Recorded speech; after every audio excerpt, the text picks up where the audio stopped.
Going back to the whole locus of control thing, if you can control what you do, but you can't control what anybody else does, why bother? Why bother working with others? But it's important to understand that working with other people is present in every business. You're going to have to do it eventually. I mean, if you have one customer, all of a sudden you're working with others. So you can't be in business and isolate yourself from working with others. You have to interact with people. So if we're going to do it, it pays to know how to do it well. Working with others. Questions for reflection. Which of your current projects require input or work from others? How skilled are you in working with other people?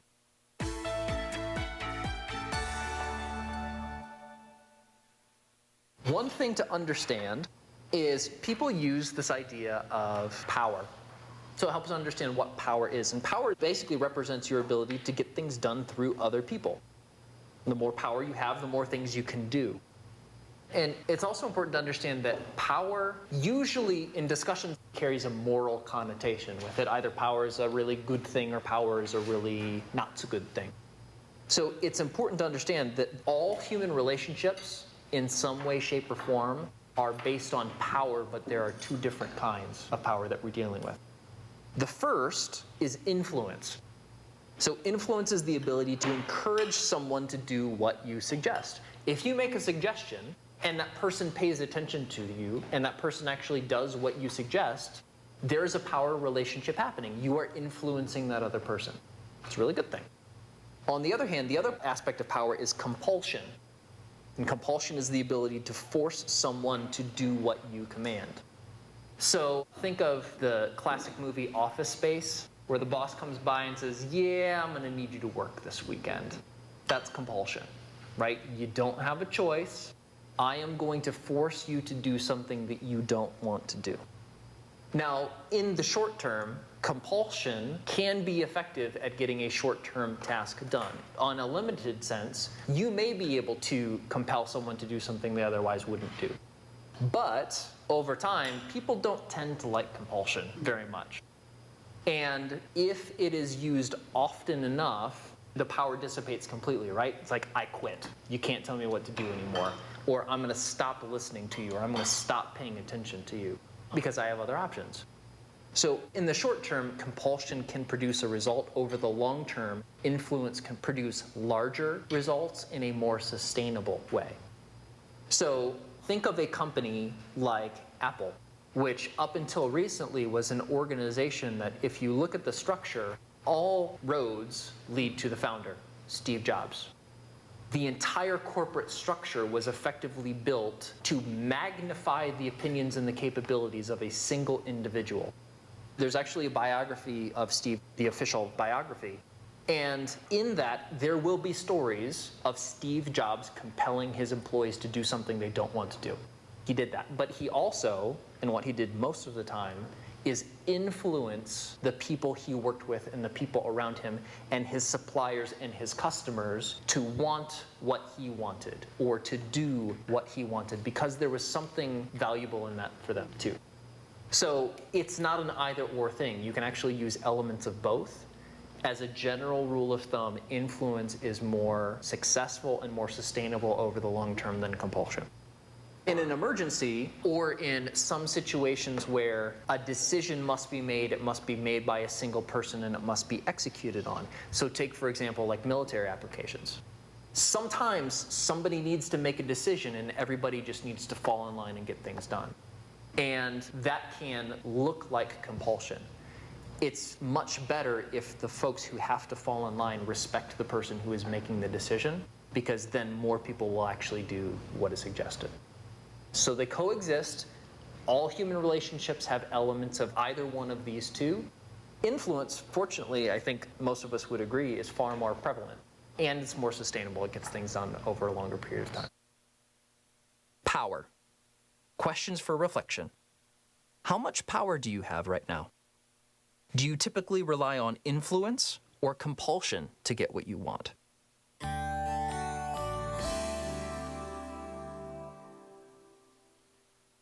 So if we can't control the people that we're working with, why bother? And the answer to that question is an idea called comparative advantage.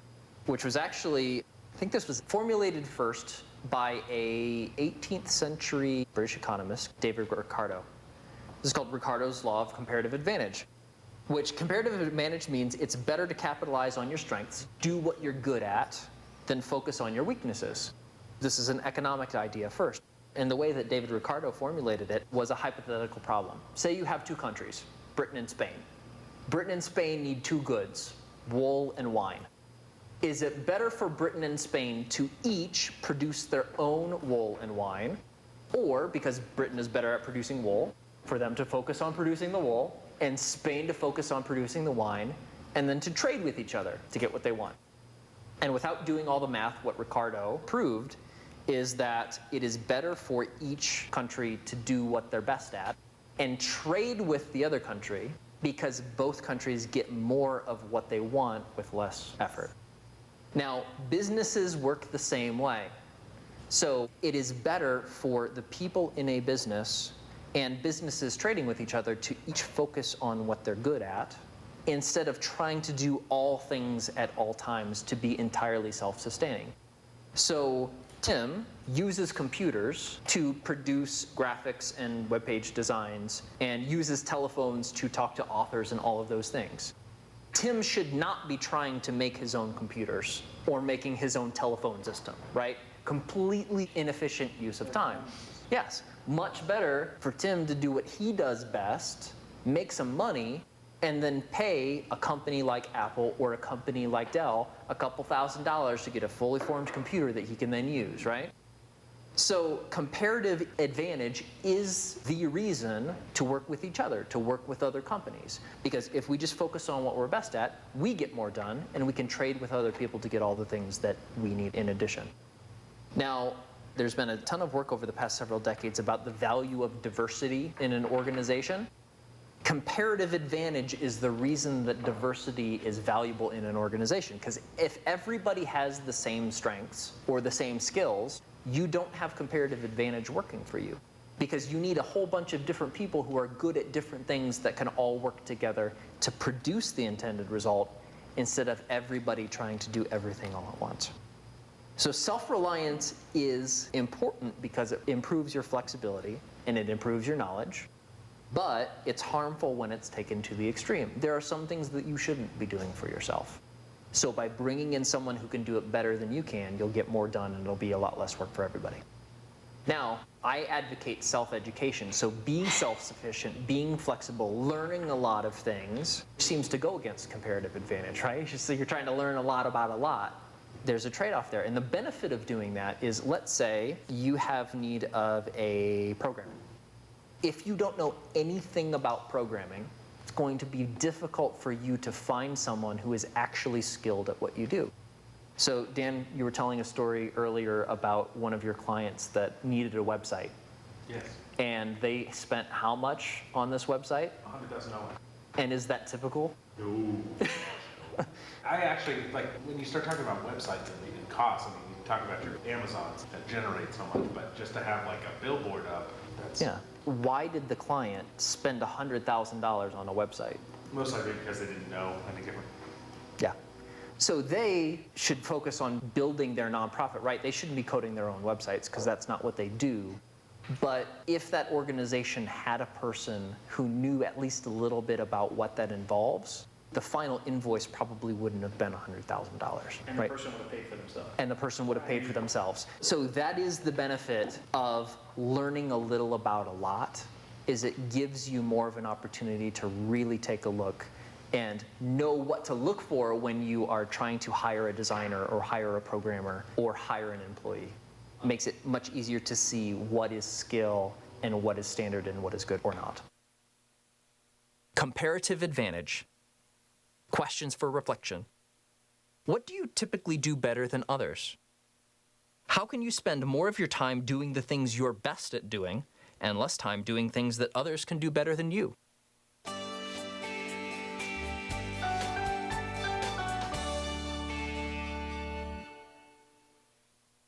Now, when you work with people, you incur a cost, and that cost is called communication overhead.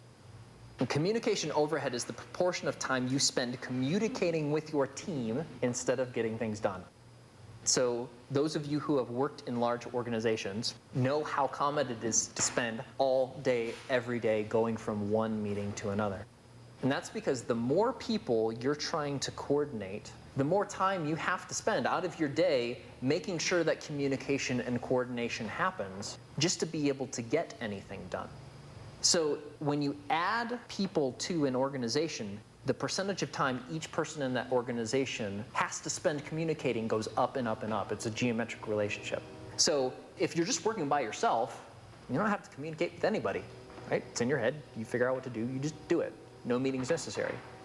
When you add another person, now you're introducing some coordination costs. You have to talk to make sure you're both working for the same thing. So adding just one more person, now each person has to talk with two people. So the meetings go up, the demands for communication go up, the phone calls go up. And so the communication is necessary, and it's good to a certain extent, because when you add people to a team, you're increasing your capacity to get things done, particularly if everybody is good at something different. So the communication is a good thing. You have to communicate to make sure people are moving towards the same goal. But if you add too many people, that's when the communication overhead becomes a drag on the performance. So there is a reason that the very high-performing teams that you see in the world, special forces in the military, surgical teams, highly effective programming teams, you will usually see no less than 3, but no more than a maximum of about 12. 8 is more typical. That seems to be the threshold where each person adds something uniquely valuable to the team, but the team is not large enough that they're communicating all the time. They can communicate as much as they need to and focus on the end result that they're working for.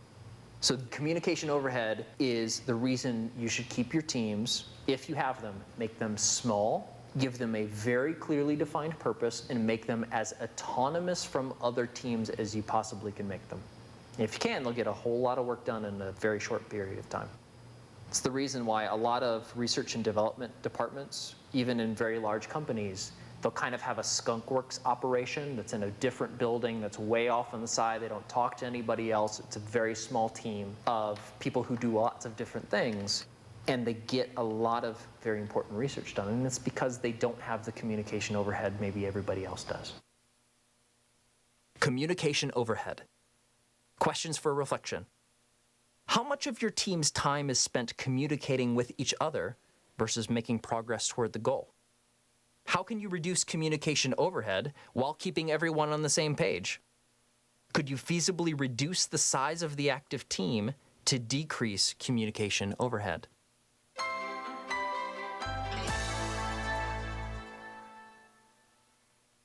Now, psychologically, one of the things that people really need to feel on a day-to-day basis from pretty much everybody they come in contact with is important.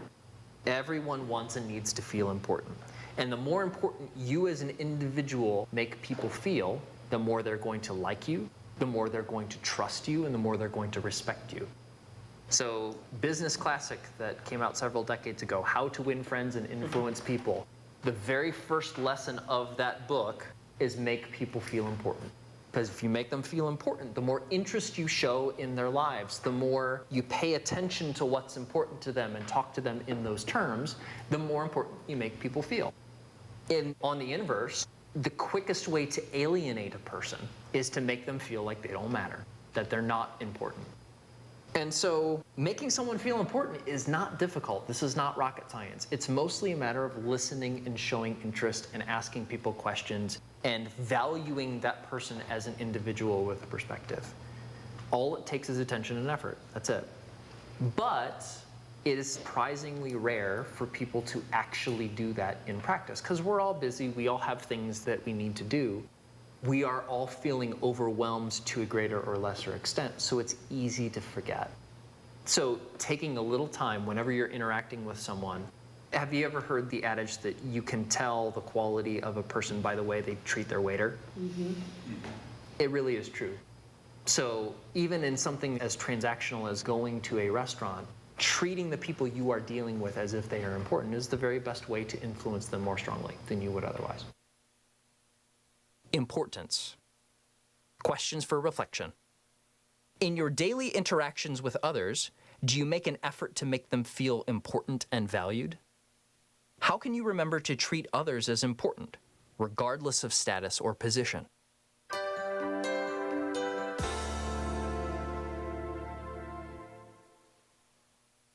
Now, the other thing that people need to feel in dealing with other people is safe. And this is an idea called safety. Effective communication between two people only occurs when both parties feel safe. As soon as one of the parties feels unimportant or threatened, they withdraw mentally and emotionally from the conversation. The common term for a lack of safety is often called stonewalling. If you've ever been talking with someone and you say something that they don't really appreciate and it feels like this mental and emotional wall goes up, that's what happens. And if you want to communicate effectively with others and have a degree of influence over them, you need to make them feel safe. Because as soon as they don't feel safe, the wall goes up and the conversation is over. There's a really great book called Crucial Conversations, written by a team of 4 authors, that talks about how to make people feel safe in their dealings with you. And a lot of it has to do with helping people express what they have to say in a way that makes them feel important, but doing that in a neutral enough way that they don't feel unsafe. And they call it the state model, which is you encourage them to share the facts. So what are you noticing? What are you paying attention to? You encourage them to tell their story, to explain their point of view without judging or insulting them. You ask for what their suggestions. Well, what do you suggest? What do you suggest that we do? So after you're listening, as you talk, you're talking tentatively. It's not, this is the way things are, this is the way things are going to be. That's a form of compulsion. So you're talking tentatively, and you encourage testing. So when you make a suggestion, it's not, this is the way things are going to be. You frame it as a suggestion. You frame it as something that is the way to resolve the situation in a way that makes the other person feel both safe and important. It's a simple model. And people really have different attitudes. Safety. Questions for reflection. How easily can you identify a person who is stonewalling? What can you do to make them feel safe enough to communicate openly?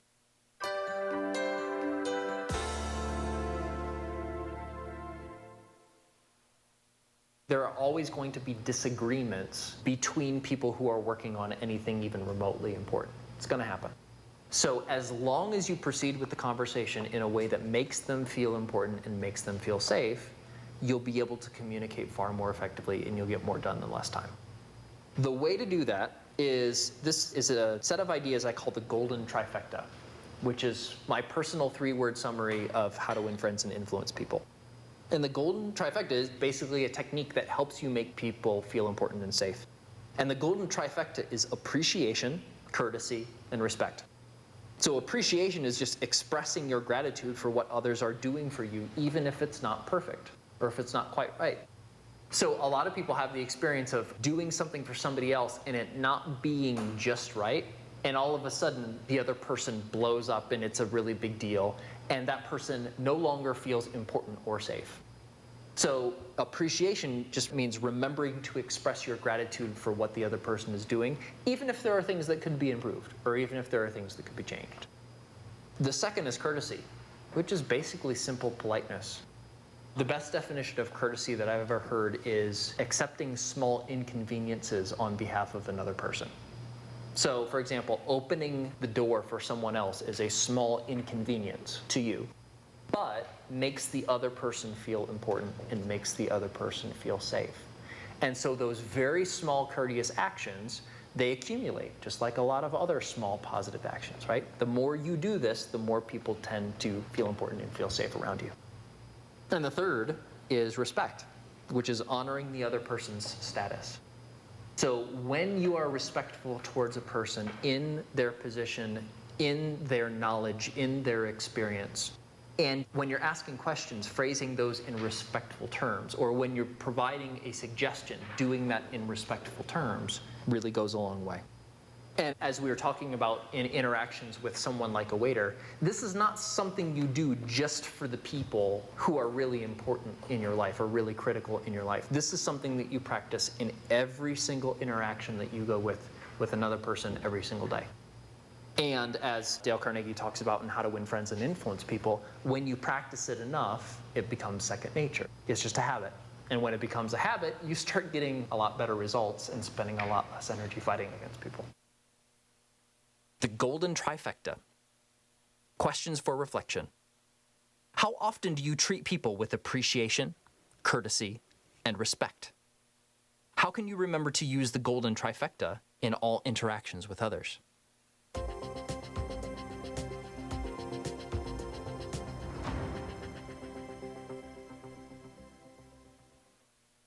Now, when you make a suggestion, or even in the case of compulsion, when you make a command, the mental simulation parts of our mind, of a person's mind, really wants to connect the dots. Why is this thing happening? Why is this suggestion being made? Why is this command being presented? What's the purpose? And the trick is, if you don't supply the reason why yourself, people will start to fill it in themselves, and they'll come up with all sorts of different things that potentially aren't true or aren't the very best thing for you. So reason why is giving a reason for your request increases people's compliance rate dramatically. There's a famous study, I think this is in Influence by Robert Cialdini, a social experiment that was done at the Harvard School of Psychology. And it had to do with asking people to cut in line to use a photocopier. And they wanted to test a whole bunch of different ways of how to increase what they called the compliance rate, the rate at which people would agree to let you cut in line. And they tested all sorts of different phrases and all sorts of different strategies, and here's what they came up with. The compliance rate for just a simple request, going up a line saying, can I cut to use the copier, was something really low, somewhere in the order of 10%. It's like, no, get in the back of the line. When they modified the request, so can I cut in line to use the copier because I'm going to be late for class, so they supplied a reason why the request was being made, the compliance rate shot up dramatically. And here's the interesting twist. They wanted to test giving a reason why that supplied no additional information to the request being made. So, can I cut in line to use the copier because I need to make some copies? And the compliance rate was between 80 and 90%. Because a reason was given, it didn't even have to be a good one, but people are inclined to look for a reason why. And if you give them one, they'll be far more likely to agree to your request. Let's say you're working with a client, and the client makes a request, and you can't agree to that. You probably have a reason for it, but you have a choice. You could say, no, not going to do that, period, and no reason why. And that is not going to be very well received because the fact remains that they still want it. But if you say, I can't do that because, that because can be almost anything, but by giving them a reason why, they're going to feel better about the situation, even though nothing is changing, right? It's still not happening. You've just given them a reason why it's not going to happen. And this is another one of those things that it's a habit that you need to practice for a little while before it becomes second nature. But ideally, whenever you make a request or issue a command, it should always come with a reason why. Because if you do, it's far more likely that the person you're talking to is actually going to agree with or comply with the request. Reason why. Questions for reflection. When you make a request, do you give others a reason why they should comply? How can you remember to include a reason why whenever you communicate with others?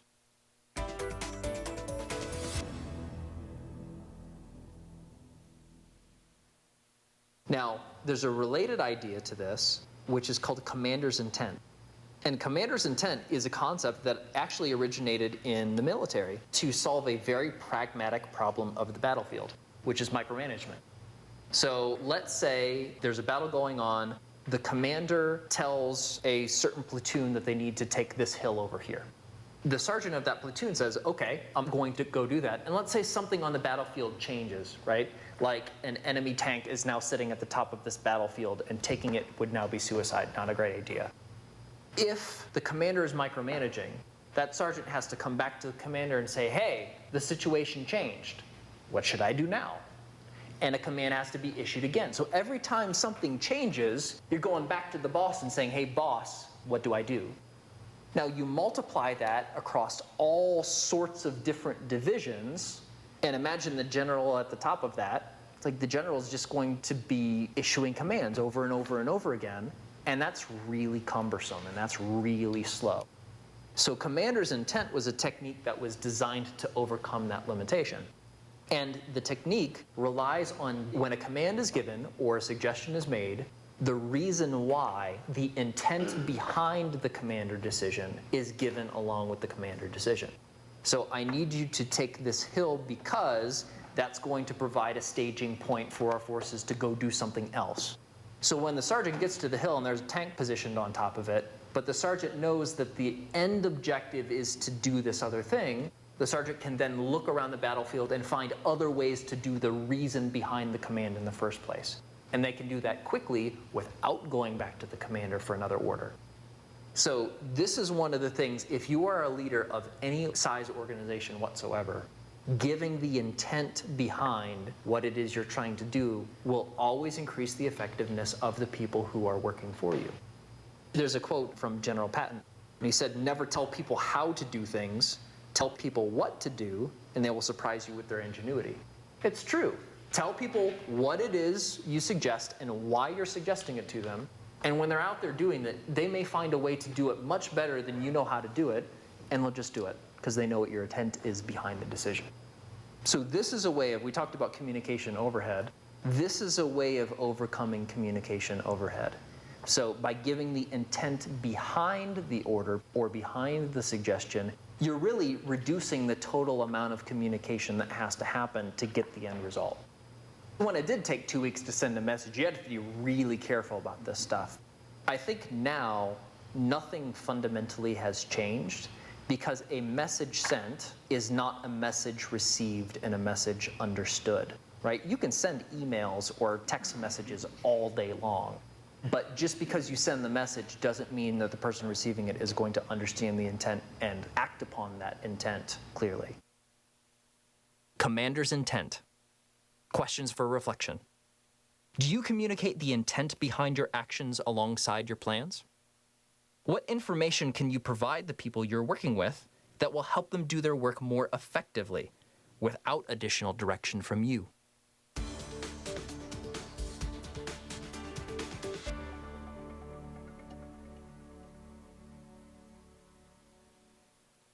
Now, there's a related idea to all of this, which is called bystander apathy. And bystander apathy is there's an inverse relationship between the number of people who could take an action and the number of people who actually choose to act, which is a major, major problem in an organization of any particular size.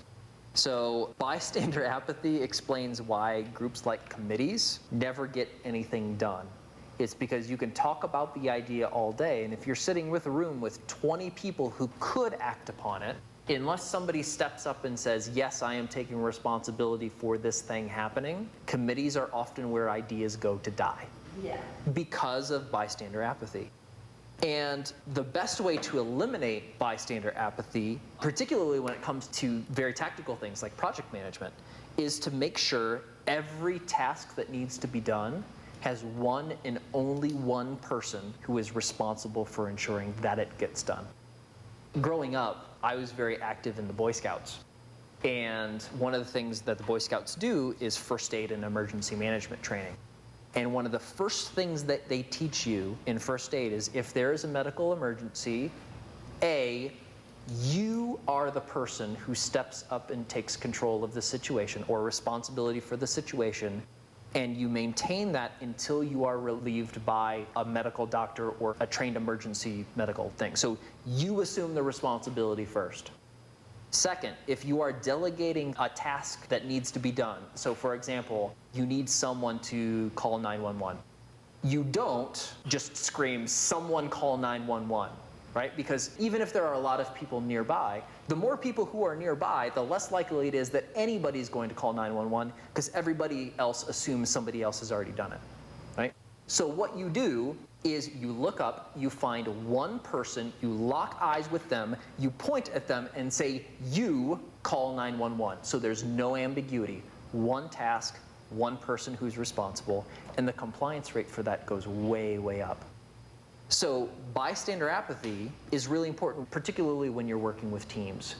And if you have a project plan with lots of different steps, you need to ensure that each of those steps is going to be the responsibility of one and only one person, period. And everybody knows who that person is.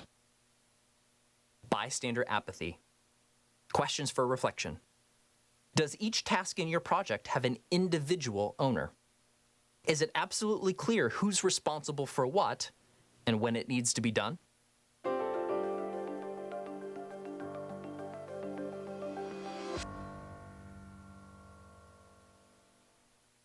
Now, continuing with our project management theme, there's an idea called the planning fallacy. And the planning fallacy is to persistently underestimate completion times. This is what I did in the discussion of how long it was going to take to write my book, right? Yeah, a couple months. It'd be great. Now, when planning how we want a project to go, we tend to underestimate the likelihood of things that could impact the plan.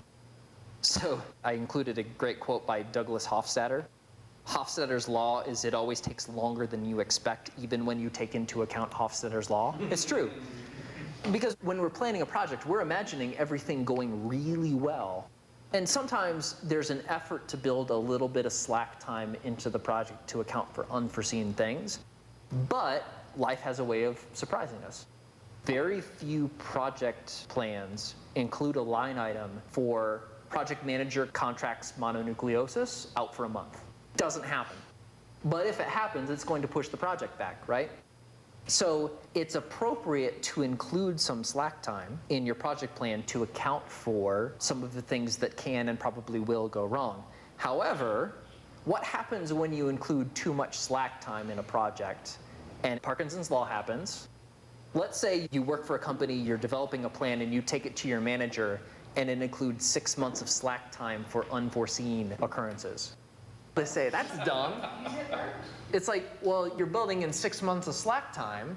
Well, that's 6 months of padding that you've put into this project. Take it out, get it done in a shorter amount of time. And then what happens? You commit to the project on an accelerated timeline, something unexpected happens, and it doesn't get done on time. So part of what's important to understand, and this is important if you're doing any sort of project management, it's also important if you are a leader who is developing plans for things that really must get done. The plan itself, the document that institutes the plan, has no intrinsic value. It is not a magical talisman that will ensure that this project gets done on budget and under time. What planning is valuable for is going through the process of thinking of what's required to get something done at a certain cost within a certain period of time. And it's almost always going to be true that that plan is going to be inaccurate in some respect. Count on it. Build in some slack for it.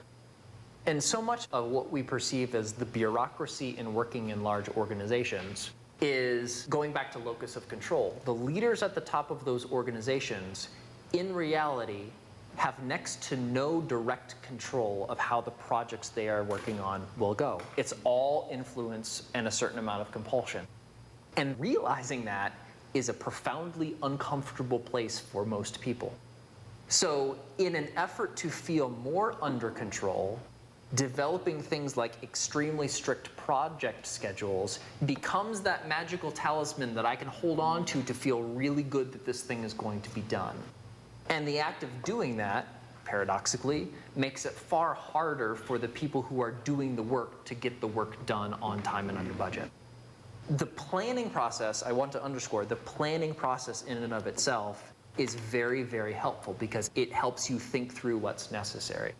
The plan itself is going to be fluid, count on it, and can't be something that your organization lives or dies by the line-by-line accuracy of it. It's a way of thinking through what's necessary, nothing more, nothing less. The planning fallacy. Questions for reflection. Do you consistently rely on plans in your work? Do you value the plans for the thought process required to make them, or do you rely on them to provide an illusion of certainty that doesn't really exist?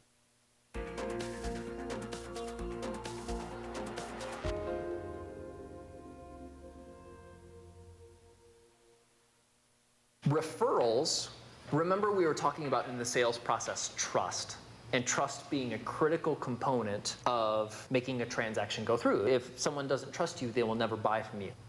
Referrals are very interesting because referrals make it easier for people who don't know you to trust you. So let's say you have some work that needs to be done on your car, and you can either go to a random mechanic that you found in the Yellow Pages, or you ask a friend who's lived in town for a while what mechanic they use. Which one are you more likely to go to? The referral. Why? Social proof. Yeah, social proof. Your friend knows this person, has had work done before, they trust them, so it's easier for you to trust them too, instead of going to some random person that you have zero information about, right? So referrals work because they transfer the qualities of being known and liked by one person to another person through the use of social proof. So, on the tactical sense, the more people who know you, the more people who like you, and the more people who trust you, the more referrals you're probably going to get, because people talk. The more referrals you get, the more business you're going to get. So, for example, Tim, in your business, what's your best source of new clients? Past clients. Past clients. Why? Because they worked with me, they know me, will result, and so they can tell other people, and people that trust them. And it also, one thing, probably the biggest thing I learned about referrals too, is it makes the person that refers you look good. Yeah. Because it's kind of like when I've had several people come to me and be like, I'm stuck in this business situation, I don't know what to do. And I'm like, I don't know, but I know this guy that is a business expert, and it makes me look good because I can pass it on to somebody else. So realizing when you're asking for referrals or setting that system up, that you're actually helping them, you're giving them a tool to make themselves look good. Exactly. So there is a hesitation on the part of most people to refer people unless they know that it's going to be good. So that's a reason for you when you're planning on particularly the value delivery parts of your offer, make sure it's good, because if it's good, you're going to get more business in the form of referrals. Referrals. Questions for reflection. Do you give referrals to business owners you like and trust? What can you do to encourage others to refer prospects to you?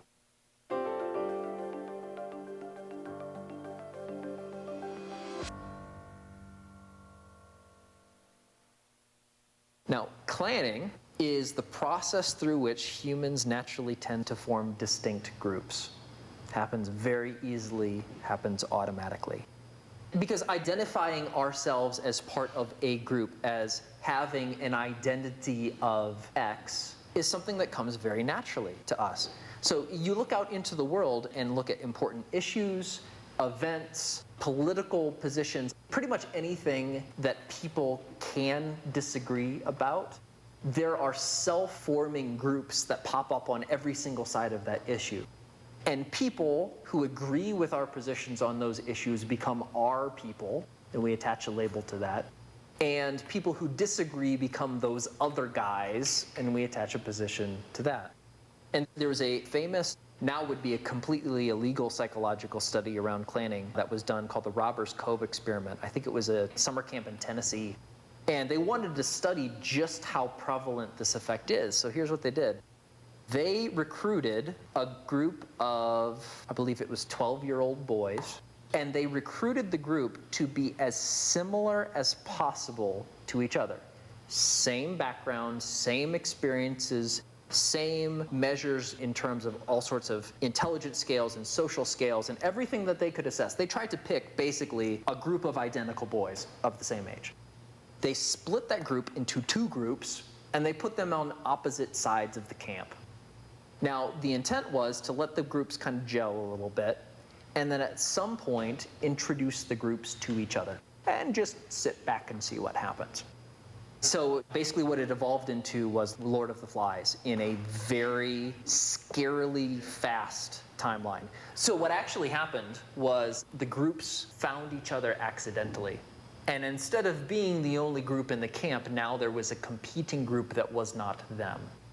So what first started to happen is they started to form an identity, and they started to develop identifying characteristics that separated a boy in group A versus group B. So one group called themselves the Eagles, and they were the good guys, the upstanding kids, and the other group called themselves the Rattlers, and they were the bad guys. They were the troublemakers. They were the people who weren't so straight-laced as the other group.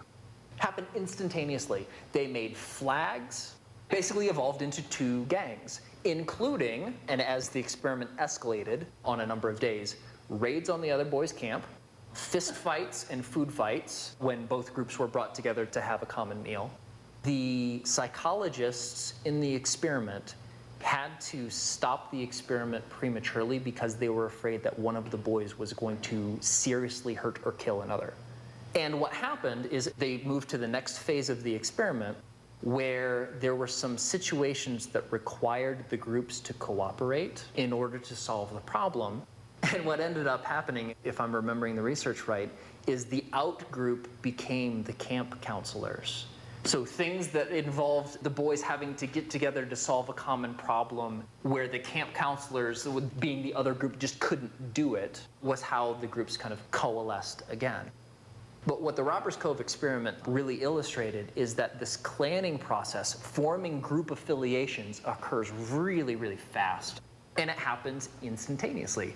And we really tend to like the people in our group, and we tend to really not like the people in other groups. It's a human thing. Clanning. Questions for reflection. What groups do you currently affiliate with? What does membership in those groups signal to other people, and how does membership in those groups influence how you see the world?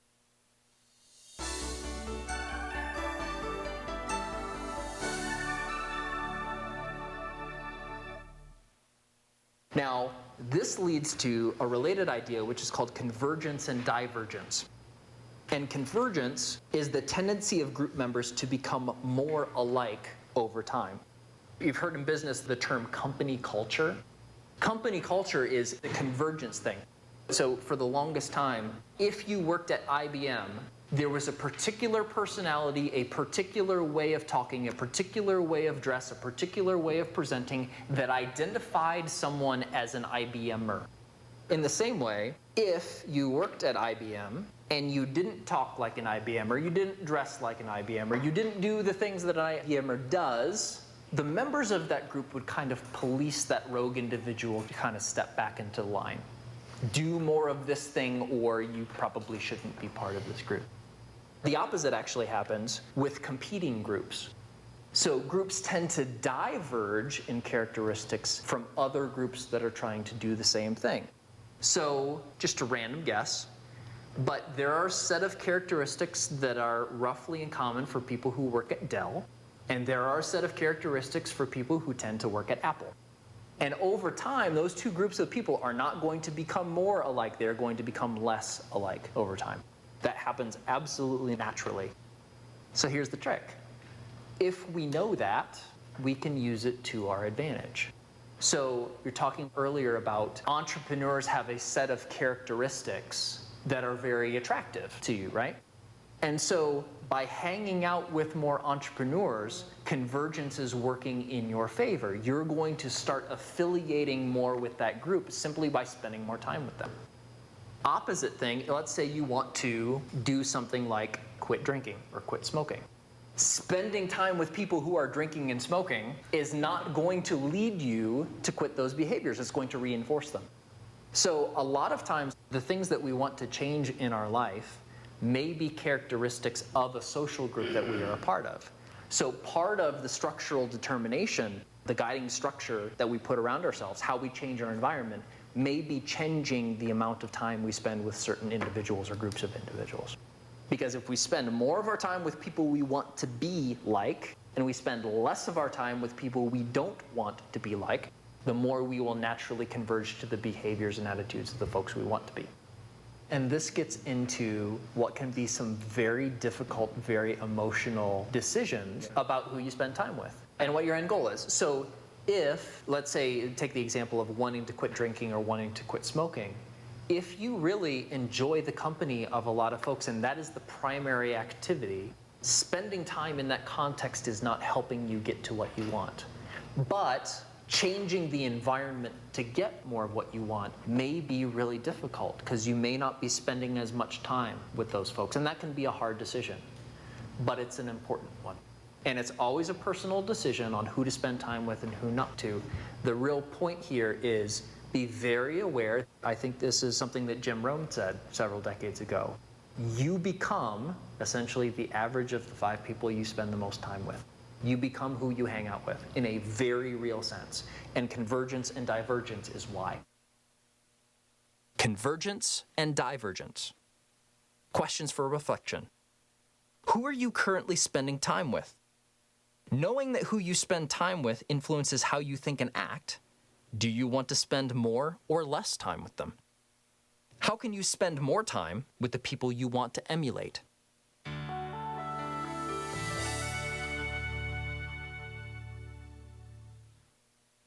A couple more ideas. Social signals, we've already talked about a little bit. Social signals are tangible indicators of some intangible quality that increases a person's social status or group affiliation. So things that mark you as part of a group or increase your social status in some way with some particular set of individuals that care about such things, all of those things are social signals. Good example of this. Let's say you want to buy a watch. You could either go to Walmart and spend probably $3 on a quartz watch with a Velcro band that will tell the time just fine. You can also go to a jewelry store and spend thousands of dollars on a Rolex that will tell the time just fine. If the purpose is just telling the time, the rational decision is obvious, right? Spend the $3, go to Walmart, wear the Velcro watch. But the signal that you're sending to other people between those two options is very, very, very different. And when people spend thousands of dollars on a Rolex, they're not buying being able to tell the time. They are buying the social signal that the Rolex sends to other people who care about those things.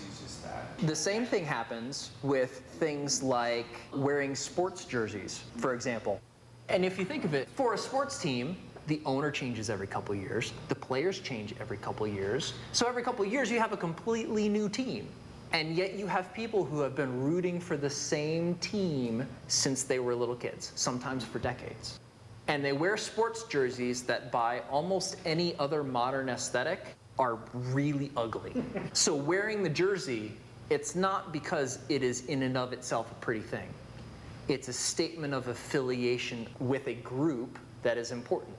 And what do people say when a team wins the World Series? They don't say, this team won the World Series. They say, my team, we won the World Series.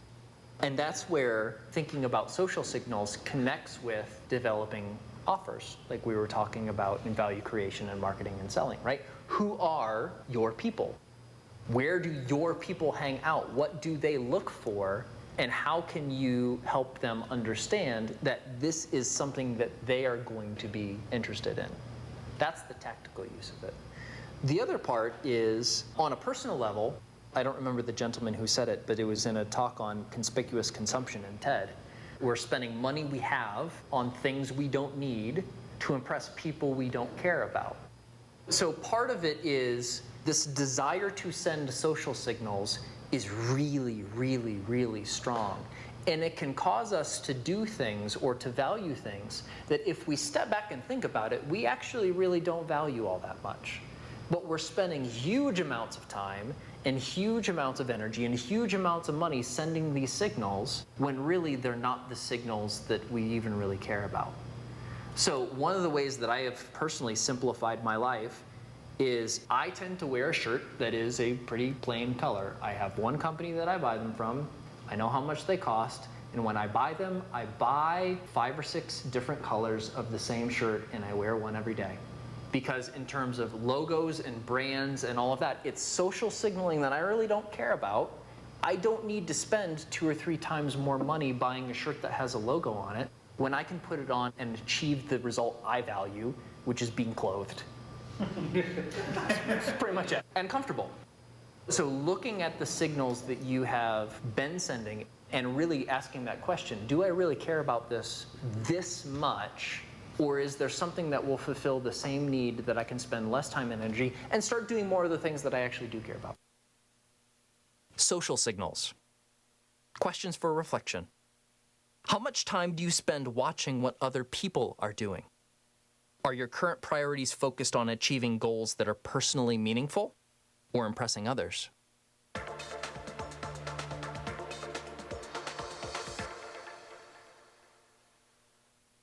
Social proof is the process through which the actions of other individuals tell us it's okay to behave in a certain way.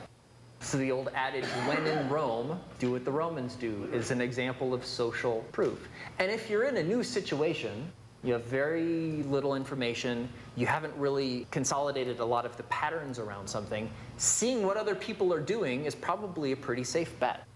If you are traveling to a new country, all of the food is unfamiliar to you, watching what other people are eating is probably a pretty safe bet. That's the reason why we have it. It gives us information where we have little. But social proof makes it far more likely to do the things that we see other people doing just because other people are doing them. So there's another couple studies of waiting at a crosswalk for the streetlight to change. And one person starts going, and you see everybody starts going. And there was a study done, and when the person who steps out first was a tall, handsome, or beautiful person in professional garb, more people start going. So, you can test yourself on it. Yes. So, on the business side, social proof can actually be a very useful thing because it makes people feel comfortable that a course of action is the right one. And the most common form of this is a testimonial, which sends a social signal that says, this person has made this decision that you are now considering. They may have been kind of up in the air about whether or not it was going to be a good thing, but they tried it and they got a good result and they're glad that they did it. So social proof is the reason that testimonials work. It sends a signal to other people that a course of action is safe.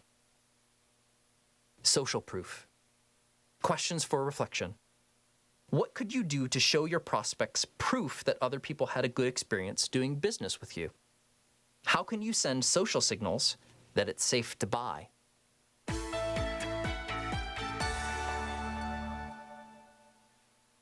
Now, authority is the idea that people tend to comply with perceived authority figures. And they comply even if they wouldn't comply without the authority figure under different circumstances. Lots of studies done in this that when a person who is perceived as an authority, a law enforcement officer, a doctor, some recognized expert in a field tells you to do something, you're more likely to comply with it, even if that perceived authority is just a social signal. There was an actor who played a physician on TV for decades, was very well known. The actor who played that doctor was hired by the Sanka Coffee Company to promote a line of low caffeine coffee. Yeah, Marcus Welby, that was it. And in the commercial, they never said the words Marcus Welby, MD, but this particular actor was in a white medical coat and was speaking in character. So the perception was, here's this expert, a medical doctor who is telling you that this line of coffee is really grand for you, and that person was not a doctor and there was no medical evidence whatsoever that that was true. And they never made any claims that it was. So rationally, there is no reason why the Marcus Welby, MD Sanka campaign should have worked. But it did. It worked for a long, long time. So it's important to understand that we have this tendency, when we perceive somebody to be an authority figure, we are more likely to do what they say. The inverse is true. So if the person who is telling you something is not perceived to be in a position of authority, we are less likely to do what they say.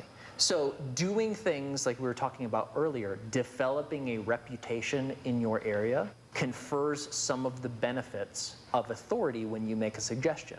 So when Dan tells the president of a nonprofit to do something, They're more likely to do it because Dan is perceived as the expert in this type of fundraising for nonprofits. When Tim tells an author to do something, this certain thing, to their website, they're more likely to do it because Tim tells them to do it.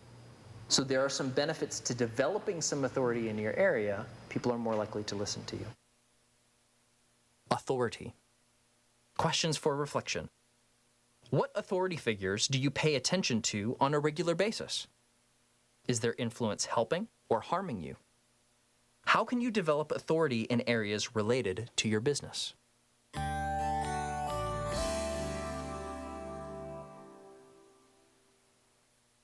Now, commitment and consistency.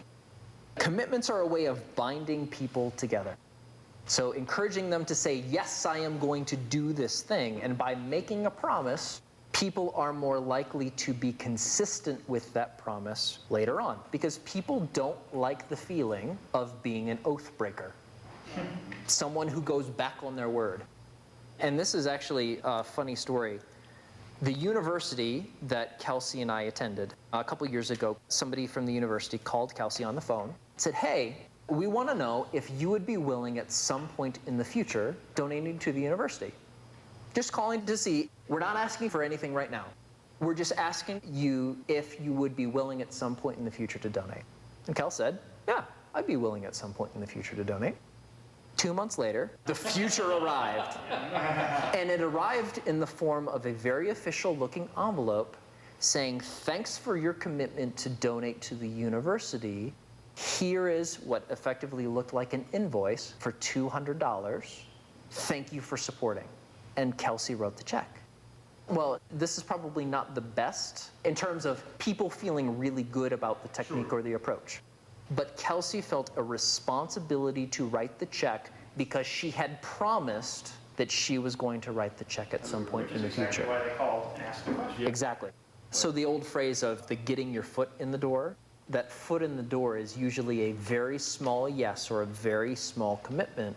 And by making that small commitment up front, they're more likely to follow through on what comes after. Commitment and consistency. Questions for reflection. Is there a small request you can make from others to get your foot in the door? Once you've obtained a small commitment, is your offer consistent with that commitment?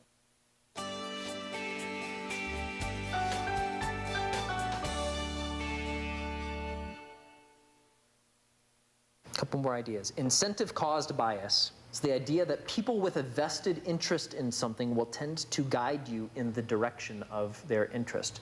We talked about this a little bit in terms of using agents and buffers, right? If your agent has an incentive for you to buy a house, regardless of what house you have, even if it's in your best interest to rent, their bias is to encourage you to buy a house.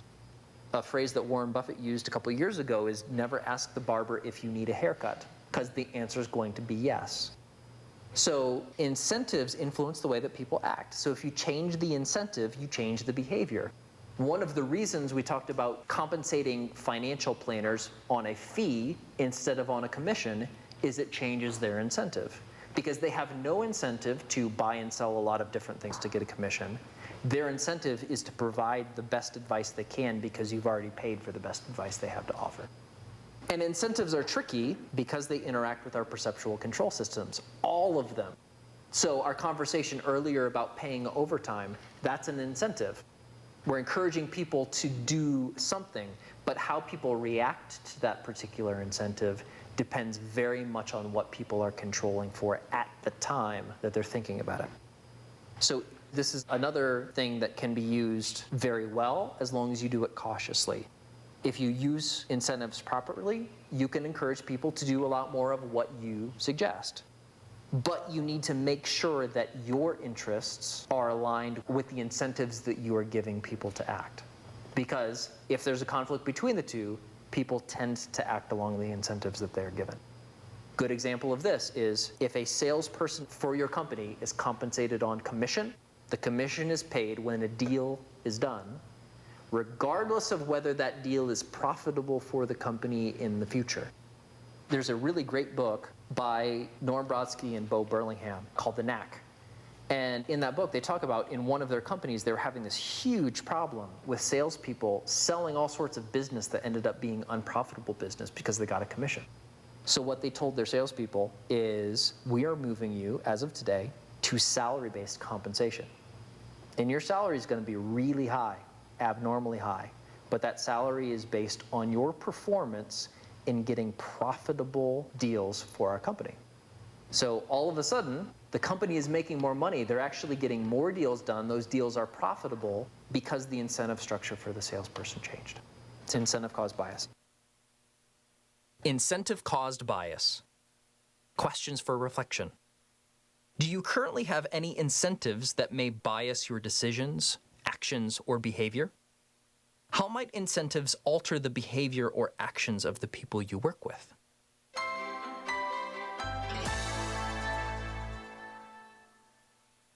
Modal bias is the automatic assumption that our way of doing things is the best way of doing things.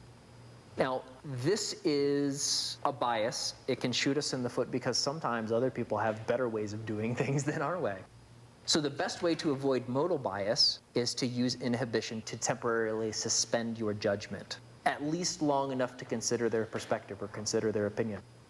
There's a well-known story when President Barack Obama makes decisions or is in a meeting in which decisions need to be made and he is the person to make those decisions. He doesn't talk until everyone else in the room has talked. And part of what he's doing is inhibiting judgment on a decision before he hears what everybody else has to say. The other part of that is the authority part. He's the president of the US. As soon as he expresses an opinion, other people's opinions around him are going to change too. So using some inhibition up front to suspend judgment and listen to what other people have to say results in a much better decision being made ultimately. Modal bias. Questions for reflection. Do you have a tendency to assume that your way is the best way? What could you do to remember to suspend judgment long enough to listen to the suggestions of others?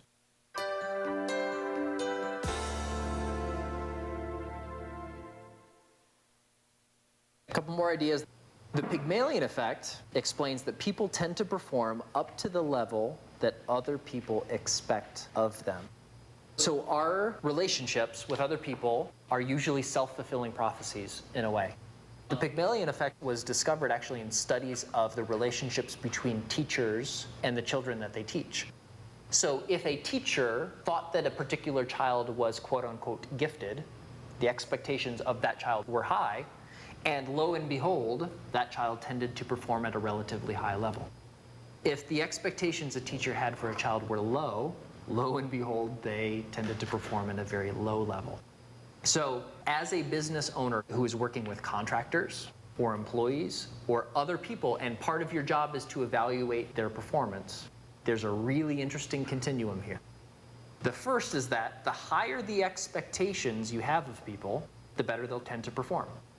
But bringing the expectation effect into this, the higher the expectations you have for people, the greater the probability you have of being disappointed qualitatively in their performance. So there's a really interesting kind of circular relationship here. It's better to have high expectations because you get more work done, but when you're evaluating people's performance, you need to make sure you do that in absolute terms instead of qualitative terms. Because a person you may be temporarily qualitatively dissatisfied with may be the one that, when you look in absolute terms, is providing the very best performance. So a little bit of a opportunity and a caveat there. The Pygmalion effect. Questions for reflection. What do you currently expect from the people you work with? How do you communicate those expectations to them? Are your expectations clear and reasonable? Are you giving others a great reputation to live up to?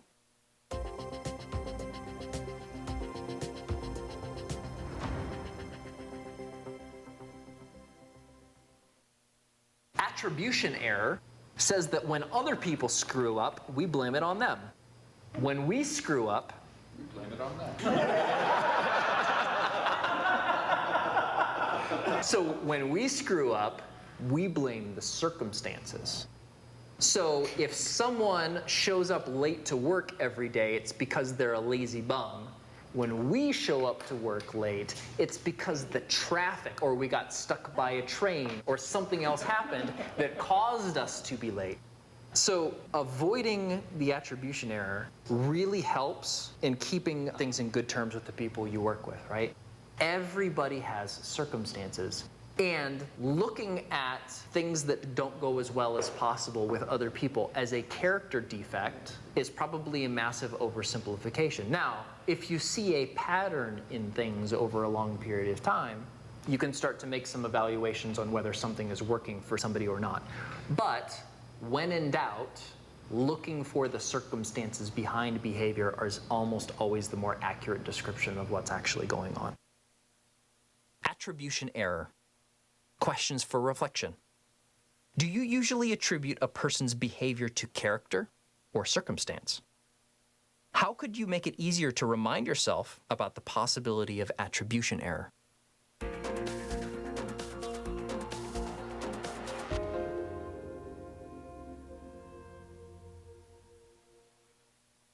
Option orientation is the idea that when something goes wrong, what matters most is how you handle the problem. Fixating on the issue doesn't help you fix the situation. And this is something I actually learned very early in my corporate career from one of my managers. And if you keep going to your boss and say, boss, there's a problem, boss, there's a problem, boss, there's a problem, that gets annoying really quickly, and you're really just burning up time and energy. You're not fixing anything. So whenever you are tempted to say there's a problem, you need to take that one step further, which is, what are my options? What are the things that I could do, potentially, to make this situation better? So by thinking about the options instead of thinking about the problems, you're actually going to be in a much better position to make something better. Come up with a way to fix it and let them know that there is a plan. Here is what I suggest. And that way, if there's any feedback required on their part whatsoever, they can just say, yes, go ahead. Or, have you thought about this? That type of thing. Option orientation. Questions for reflection. How much control do you actually have regarding a challenge you're currently facing? Instead of focusing on the problem, what options do you have at your disposal?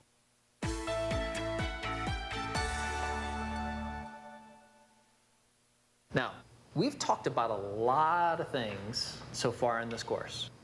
What we haven't talked about yet is management, which is a really popular business topic, right? The #1 topic that business-oriented material is all about, management and leadership. The reason we haven't talked about it explicitly yet is we weren't ready. Because there's a lot of what goes into effective management, and what we've been doing is defining what that looks like. So let's define that now. Management is the act of coordinating a group of people to achieve a specific goal while accounting for change and uncertainty, which are always going to be there. And there are 6 principles that define what effective management looks like. #1, you recruit the smallest group of people that can do the job quickly and effectively. #2, you communicate the end result clearly, who's responsible for what, and the current status. #3, you treat people with respect, and you're using the golden trifecta: appreciation, courtesy, and respect in your dealings with other people. #4, you create a productive work environment, and then get out of the way and let people do their work. #5, you have an aggressive plan to complete the project, but you don't have unrealistic expectations regarding the certainty and predictive quality of that plan. So you plan for the plan to change. And #6, you measure what you're doing to see if it's working, make the necessary adjustments, and do experiments and test different things to see if you can improve upon the results. That's it. 6 core points. That is effective management. If you do those things, in general, your team will be productive. If you leave out one or more of those things, you are reducing the effectiveness of your team or your organization. That's it. That's management. No more complicated than that. Management. Questions for reflection. Does your project require leadership or management? What can you do to support your team as much as possible without getting in the way?